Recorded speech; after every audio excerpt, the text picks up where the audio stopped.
Hello everyone, my name is Mekkah, and you're watching me play 3 Fire Emblem games at once. Of course we're doing Fire Emblem 7, which everyone knows by now. We're also doing Fire Emblem 8, which you guys should also know by now. And then we've got this Fire Emblem game. The subreddit is telling me it is a Fire Emblem game, even though a lot of people don't really know about it. But, you know, it is a Fire Emblem game apparently, so we're gonna do it. I hope you're ready. Let's get into it.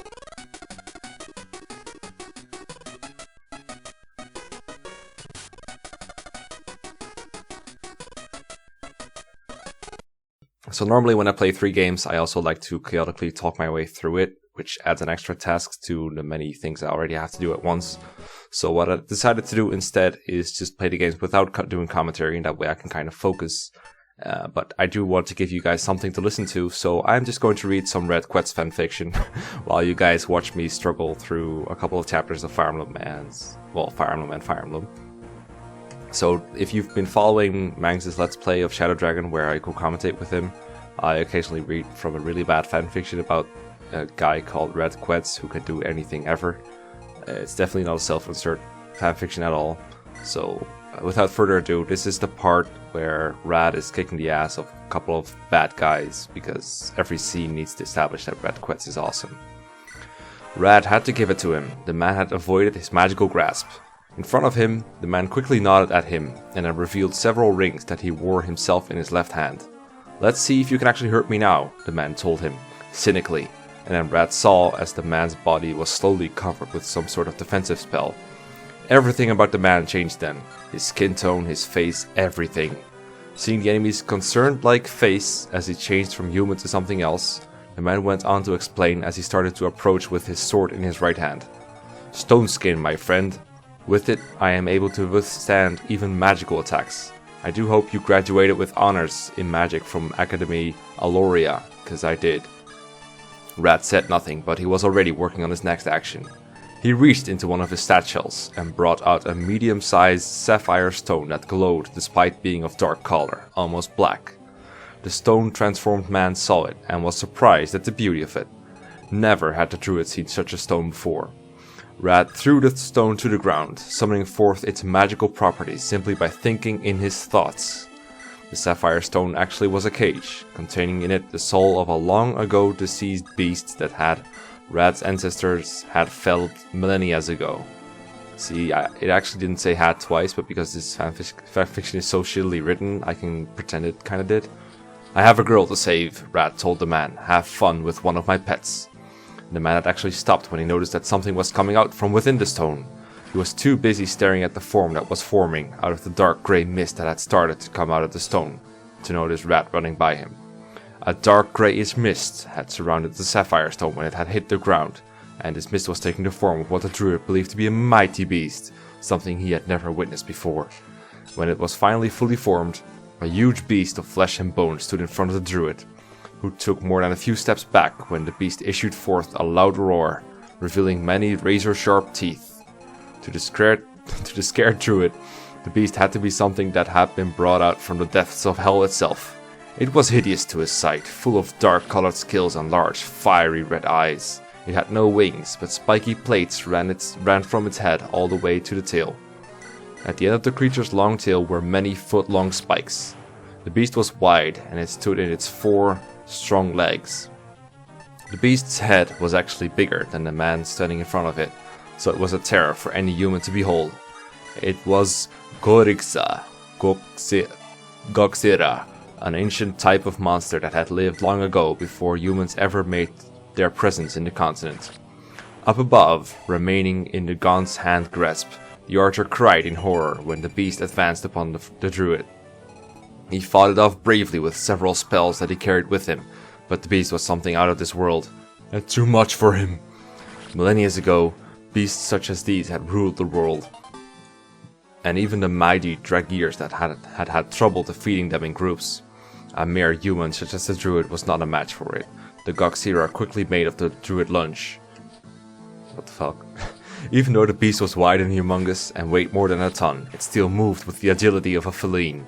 It tore at the druid's stone spell and quickly dissipated it to nothingness. An agonizing scream filled the forest that night, when the mighty Goxira devoured the man fully in one gulp. XOX. Red had gone after the other two swordmen and caught up to them in a matter of minutes. However, when he did, one of them already held the girl and the other was tying her hands behind her back with some sort of strong rope. The two henchmen were able to see the approaching figure thanks to their magical masks. "Halt," called the one who had been tying the girl up, and he stepped aside, readying his sword, while his partner turned around but kept the girl held by the shoulders as he did. He quickly got behind her and decided to use her as a shield, for without a doubt, this stranger was trouble to them.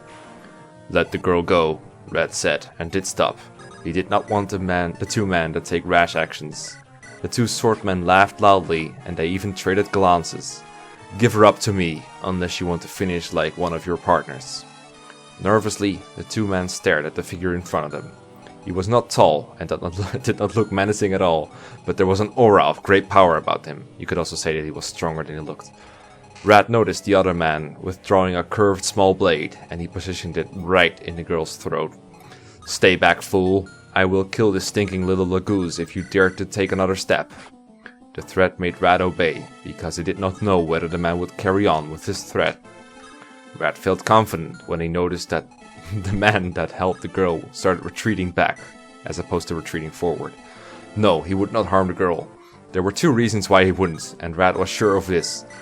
One was perhaps that they had to take the girl alive to whoever was the leader of such a band.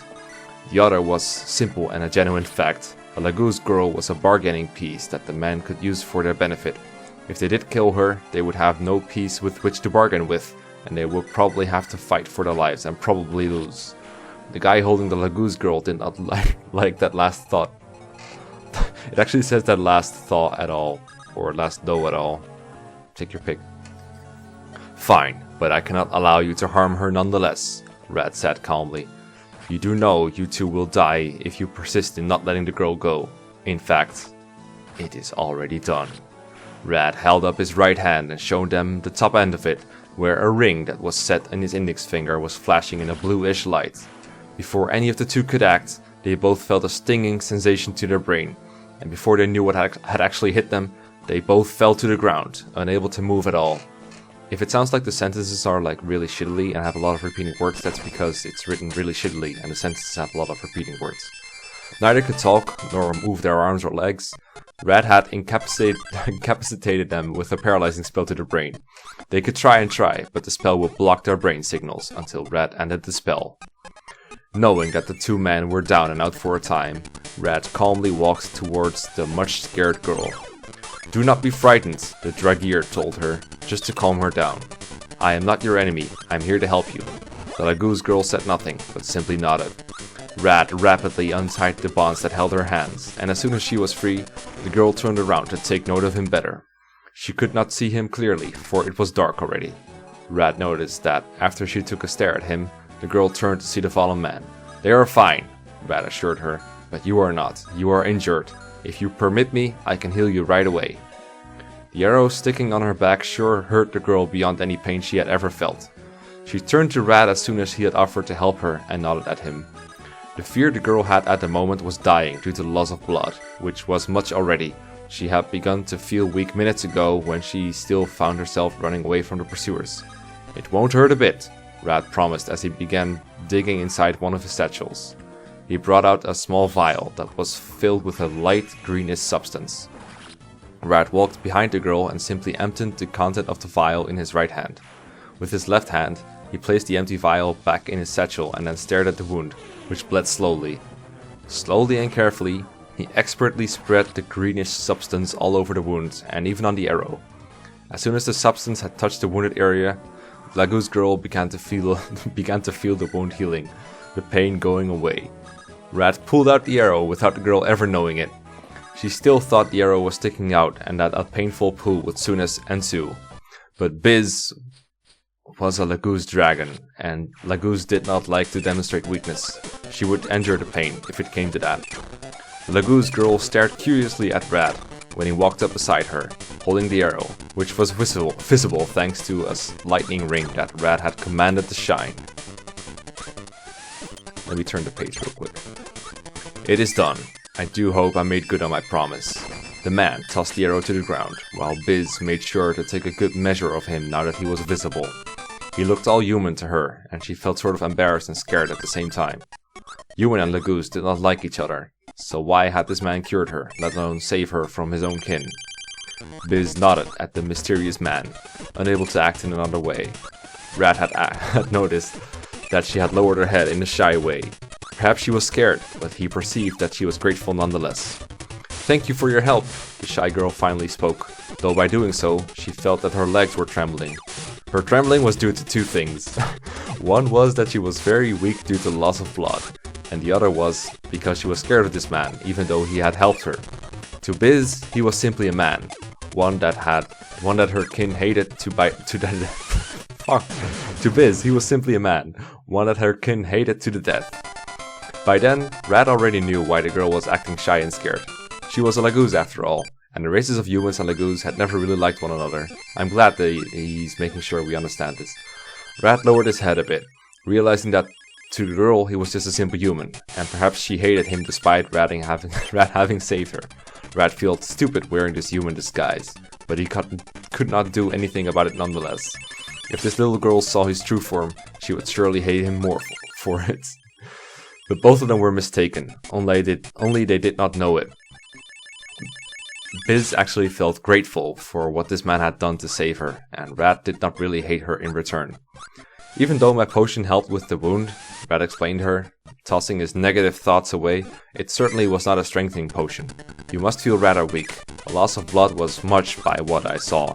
I have a temple here nearby. He actually has a temple. This is not subtle at all. He's basically saying I'm God. I have a temple here nearby, where other friends of mine are waiting for me. If it's alright with you, I'd like to tend you better there. Rad actually carried strengthening potions with him, but he wanted to learn why the ruffians had been after her. Aside from that, he wanted to give the girl more aid. Biz's world was a troubled one, and she knew she had nowhere else to go, nobody else to plead with for help. Her kin was in trouble, and so was the rest of the world. She carried something that the king of Broa wanted. Just minutes ago, the little girl had thought that her time in this world was at an end, and that soon the rest of the world would mostly follow her to the grave. For if the enemy managed to acquire what she carried, the world's loss was assured. She felt a dizzy spell then, before she could respond to the man's kind offer. She lost consciousness there, but lucky for the Laguz 12-year-old, Rad was there to hold on to her. Before he set out with her back to the temple, Rad made sure that the enemies remained in their state. He would return momentarily to deal with the four of them. XOX. Before he set out with her back to the temple, Rad made sure that the enemies remained in their paralyzed state.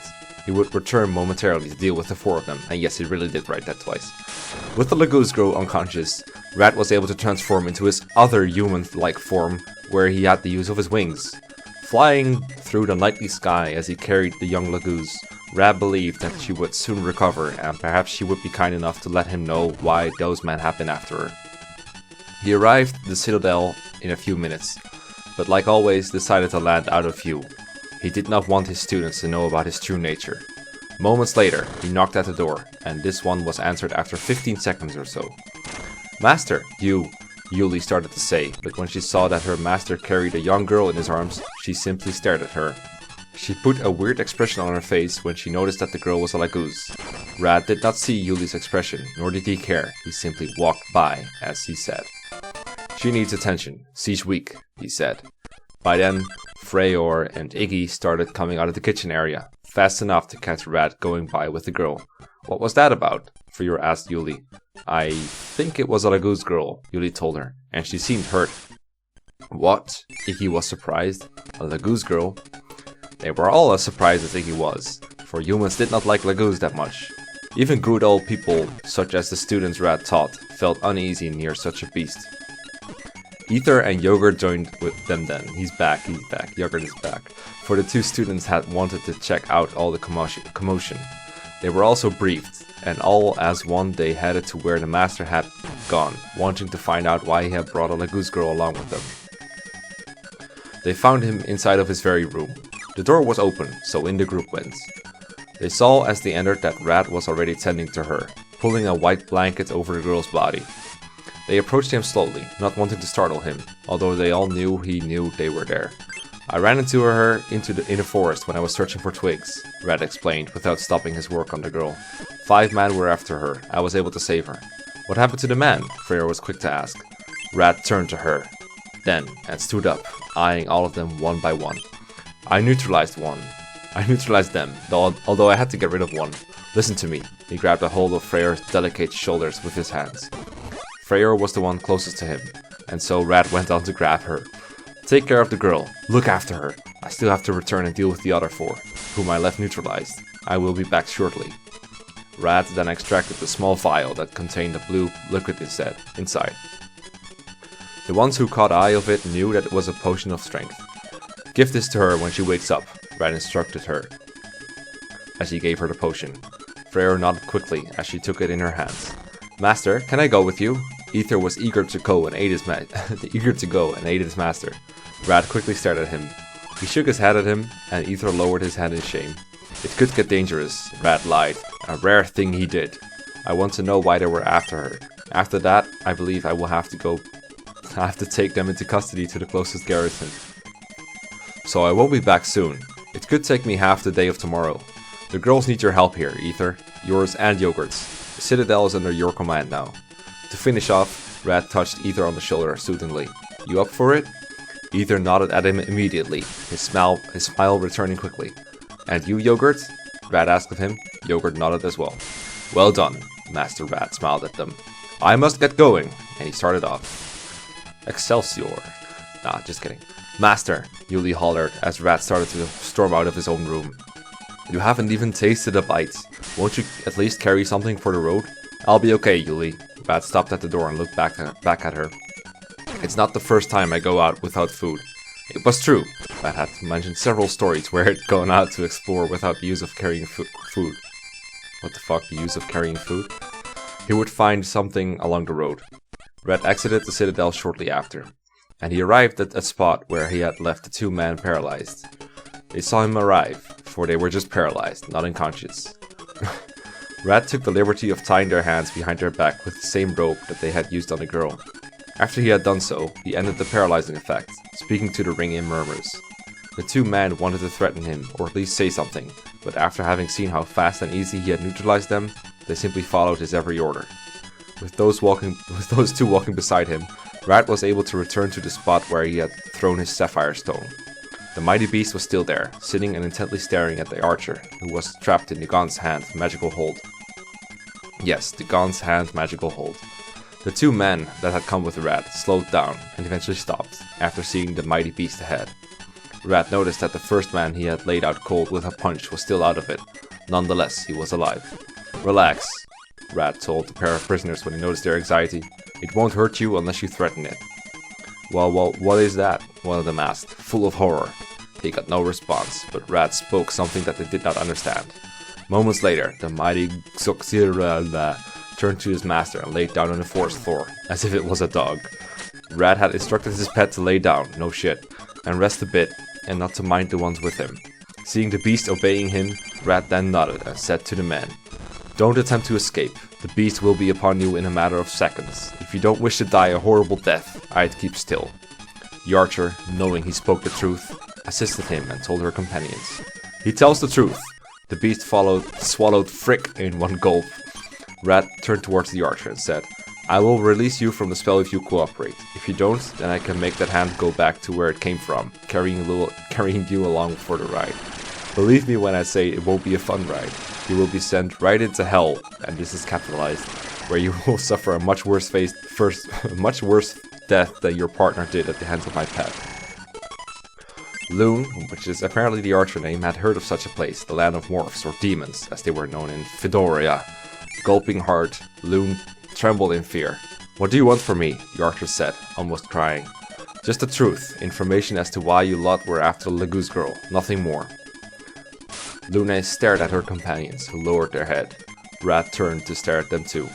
Do they know something you don't? Rad asked the archer. She shook her head and responded. None of us know anything. The only one who knows anything about it is that man lying there to your left. He is our boss. We were just following his orders.